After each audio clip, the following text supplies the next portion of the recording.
आणि आता थेट जाऊयात जालन्यामध्ये, कारण जालना शहरातील जुना मुंढा परिसरात एका साडी दुकानदारानं 51 रुपयांमध्ये साडीची ऑफर ठेवली।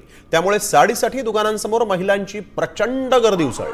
गर्दीचं नियोजन न करता आल्यामुळे ही ऑफर त्यानं ठेवली आणि त्यामुळे तारंबळ उडाल्याचं दिसलं।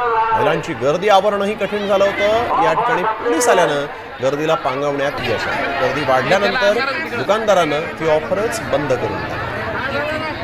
51 रुपयांच्या साड्यांसाठी या ठिकाणी आपण बघतोय उन्हात तान्हात या महिलांनी गर्दी केली होती।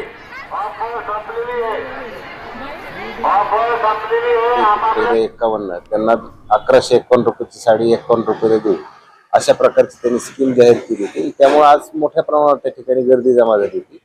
गर्दी जमा झाल्याची माहिती मिळाल्यानंतर आमचे सदर बाजारचे पोलीस निरीक्षक संदीप भारती यांनी त्यांची टीम तिथे रवाना केली होती आणि तिथली परिस्थिती नियंत्रणात आणली होती। त्यांना आपण समज दिलेली आहे की अशा प्रकारे कुठल्याही गर्दी नियंत्रणाच्या उपाय न करता आपण अशी स्कीम जाहीर करणे चुकीचं आहे।